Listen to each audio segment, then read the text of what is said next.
আসসালামু আলাইকুম। এখন শুনবেন সংবাদ শিরোনাম। খাগড়াছড়ির গুইমারায় সংঘর্ষে নিহত 13 সেনা সদস্যসহ অনেকে আহত। স্বরাষ্ট্র মন্ত্রণালয়ের দুঃখ প্রকাশ, নেপথ্য দুর্বৃত্তদের খুঁজে বের করার তাগিদ পার্বত্য উপদেষ্টার। সংলাপে মাইলফলক নির্বাচন উপহার দেওয়ার কথা বললেন সিইসি। সাহস নিয়ে স্বাধীনভাবে দায়িত্ব পালনের পরামর্শ বিশিষ্টজনদের। দুর্গোৎসবের মহাষষ্ঠীতে মণ্ডপে মণ্ডপে দেবীর আরাধনা। ঐক্যবদ্ধ থাকলে সব অশুভ শক্তি পরাজিত করা সম্ভব, শুভেচ্ছা বার্তায় প্রধান উপদেষ্টা। ব্যবসায়ীদের স্বার্থে গণমাধ্যমের ব্যবহার বন্ধের আহ্বান উপদেষ্টার। তথ্য অধিকার আইন বাস্তবায়নে সরকার ব্যর্থ, সেমিনারে বললেন বক্তারা। বিমান ভাড়া প্রায় 13,000 টাকা কমিয়ে সরকারি ব্যবস্থাপনায় 3টি হজ প্যাকেজ ঘোষণা। ভিসা কার্যক্রম শুরু 8 ফেব্রুয়ারি, 18 এপ্রিল প্রথম ফ্লাইট। আসসালামু আলাইকুম। এতক্ষণ দেখছিলেন সংবাদ শিরোনাম, এখন দেখবেন বিস্তারিত। এখনো অশান্ত খাগড়াছড়ি। 144 ধারা ভেঙে হয়েছে বিক্ষোভ, সমাবেশ, সংঘর্ষ। গুইমারায় দুষ্কৃতিকারীদের গুলিতে 3 জন পাহাড়ি নিহত হওয়ার খবর জানিয়ে দুঃখ প্রকাশ করে বিবৃতি দিয়েছে স্বরাষ্ট্র মন্ত্রণালয়। জানানো হয়, সংঘর্ষের ঘটনায় এক মেজর সহ 13 জন সেনা সদস্য আহত হয়েছেন। অপরাধীদের বিরুদ্ধে শিগগিরই ব্যবস্থা নেওয়ার কথা উল্লেখ করা হয় ওই বিবৃতিতে। দুপুরে সব পক্ষের সাথে বৈঠকে পাহাড়ি বাঙালি সংঘর্ষের নেপথ্য দুর্বৃত্তদের খুঁজে বের করার তাগিদ দেন পার্বত্য চট্টগ্রাম বিষয়ক উপদেষ্টা সুপ্রদীপ চাকমা। খাগড়াছড়ি গুইমারার রামসু বাজার ভাঙচুর, অগ্নিসংযোগ আর হামলা চালানো হয় বাজারটিতে। ক্ষতিগ্রস্ত হয় বেশিরভাগ ব্যবসা প্রতিষ্ঠান, দোকানপাট। সেনাবাহিনীর সাথে ইউপিডিএফ এর গোলাগুলির ঘটনাও ঘটে। 144 ধারা জারির পরও চলে সংঘাত। গুইমারায় গুলিতে 3 জন পাহাড়ি নিহত, মেজর সহ 13 জন সেনা সদস্য, গুইমারা থানার ওসি সহ 3 জন পুলিশ সদস্য এবং আরও অনেকে আহত হয়। ময়নাতদন্তের জন্য নিহতদের মরদেহ মর্গে পাঠিয়েছে পুলিশ। অশান্ত পাহাড়ে শান্তি ফিরিয়ে আনতে সব পক্ষকে নিয়ে বৈঠকে বসেন পার্বত্য চট্টগ্রাম বিষয়ক মন্ত্রণালয়ের উপদেষ্টা সুপ্রদীপ চাকমা। পাহাড়ি বাঙালি সংঘর্ষের নেপথ্যে যারা রয়েছে তাদেরকে খুঁজে বের করার তাগিদ দেন উপদেষ্টা।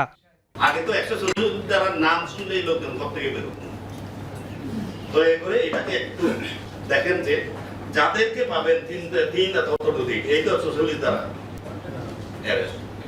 ত্রয়োদশ জাতীয় সংসদ নির্বাচন একটি মাইলফলক হয়ে থাকবে বলে আশ্বাস দিয়েছেন প্রধান নির্বাচন কমিশনার এএমএম নাসির উদ্দিন। সুশীল সমাজ ও শিক্ষাবিদদের সাথে সংলাপে তিনি বলেছেন, আগের বিভিন্ন কমিশন ওয়াদা করলেও কেউই প্রবাসী ভোটারদের নিয়ে কাজ শুরু করেনি। ঢাকা ও জাহাঙ্গীরনগর বিশ্ববিদ্যালয়ে ট্রায়াল ইলেকশন হয়ে গেছে বলেও দাবি সিইসির। এ সময় সুশীল সমাজের প্রতিনিধি ও শিক্ষাবিদরা কমিশনকে সরকারি নিয়ন্ত্রণের বাইরে থেকে সাহসের সাথে কর্তব্য পালনের আহ্বান জানান। ত্রয়োদশ জাতীয় সংসদ নির্বাচন আয়োজনে কমিশনের করণীয় ঠিক করতে সুশীল সমাজের প্রতিনিধি ও শিক্ষাবিদদের সাথে সংলাপে নির্বাচন কমিশন। দিনব্যাপী আলোচনায় বেশ কয়েকটি বিশ্ববিদ্যালয়ের উপাচার্য, সরকারি বেসরকারি বিভিন্ন প্রতিষ্ঠানের প্রধান সহ অন্তত অর্ধশত বিশিষ্ট ব্যক্তিবর্গের মতামত নেয় কমিশন। নির্বাচন আয়োজনে নিজেদের সব প্রস্তুতির ব্যাপারে জানান সিইসি। বলেন, সুষ্ঠু ভোট আয়োজনে প্রতিশ্রুতিবদ্ধ কমিশন। যদিও সবাই বিভিন্ন কমিশন ওয়াদা করেছে, কিন্তু কোনো সময় এটা বাস্তবায়িত হয় নাই। আমাদের মাননীয় প্রধান উপদেষ্টা জাতির একটা কমিটমেন্ট দিয়েছেন যে এবার এক্সপার্টিদেরকে ভোটের ব্যবস্থা করবেন। আমরা সেই লক্ষ্যে একদম ফ্রম ডে ওয়ান কাজ শুরু করেছি। বলতে পারবো যে একটা মাইলফলক ইনোভেশন হবে, আমরা যে এটা আমরা যদি করতে পারি, ইনশাল্লাহ করবো। ইনশাল্লাহ আমরা সংলাপের প্রথম পর্বে সুশীল সমাজ প্রতিনিধিরা নির্বাচনের আগে ও পরের পরিস্থিতি নিয়ন্ত্রণে কমিশনের করণীয়, ভোটের সময় মাঠ পর্যায়ে দায়িত্বে থাকা কর্মকর্তাদের সময় উপযোগী সিদ্ধান্ত নেওয়ার ক্ষমতা, সামাজিক যোগাযোগ মাধ্যম নিয়ন্ত্রণ সহ বেশ কিছু বিষয়ে পরামর্শ দেন। নারীদের জন্য 33% আসন রাখারও দাবি ওঠে। প্রতিবন্ধী বান্ধব বুথ করতে বলা হয়েছে, নারী বান্ধব, নারীর নিশ্চয়তা, নিরাপত্তা বলা হয়েছে আমাদের সবার পক্ষ থেকে। ইলেকশন ক্যাম্পেইনে সর্বত্র যেন মিডিয়ার একটা ভিজিলেন্স যেন তৈরি করতে পারে, এর মধ্য দিয়ে একটা ট্রান্সপারেন্সি তৈরি হবে। রাজনৈতিক গণতন্ত্রায়নের পাশাপাশি অর্থনৈতিক গণতন্ত্রায়নের কথা বলছি, যাতে করে কালো টাকা ও পেশি শক্তির প্রভাব এই নির্বাচনে না থাকে। হিন্দু পুরাণ ও লোকাচার অনুযায়ী দেবী দুর্গা কৈলাস থেকে এলেন পিতৃগৃহে, আর তাকে বরণ করে নেয়ার দিনটাই মহাষষ্ঠী। মণ্ডপে মণ্ডপে সকাল থেকে রাত পর্যন্ত নানা আনুষ্ঠানিকতা চলে। অধিবাস, বোধন, আমন্ত্রণ শেষে সন্ধ্যা আরতি হয়েছে মহাষষ্ঠীতে। মহাষষ্ঠীর সবচেয়ে গুরুত্বপূর্ণ সন্ধ্যা পূজায় দেবী দুর্গার প্রতিমা অস্থায়ীভাবে পূজার আসন স্থাপন করা। এর মাধ্যমে চিহ্নিত হয় দেবীর আগমন। ঢাকের বাদ্য, উলুধ্বনি আর শঙ্খধ্বনির সাথে নারীরা সম্পন্ন করেন এই অধিবাস পর্ব। এরপরই শুরু হয় বোধন পর্ব। ফুল আর ধূপের ধোঁয়ায় আচ্ছন্ন পরিবেশে ঘটের কাছে দেবীর চেতনাকে আমন্ত্রণ জানানো হয়। একাধারে চলে আমন্ত্রণ ও অরুণোদয় পর্ব। শুভ ষষ্ঠী, সবাইকে শারদীয় শুভেচ্ছা। আর সব সময় যেটা মায়ের কাছে চাই যে সবাই যেন সুস্থ থাকে, মঙ্গল থাকে।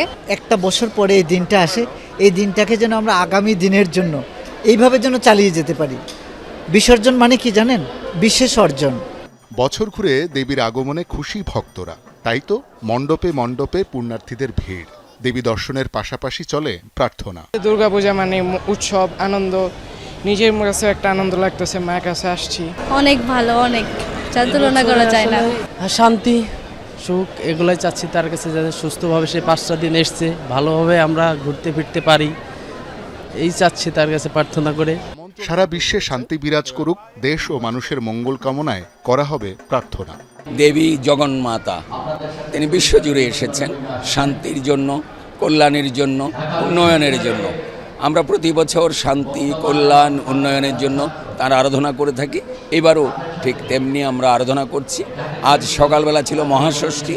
মহাষষ্ঠীর কার্যক্রম আমাদের ধর্মীয় গ্রন্থ অনুযায়ী যথাবিহিত অনুষ্ঠিত হয়েছে। সবাই ঐক্যবদ্ধ হলে যে কোনো অশুভ শক্তিকে পরাজিত করা সম্ভব, কথা বলেছেন প্রধান উপদেষ্টা ডক্টর মোহাম্মদ ইউনূস।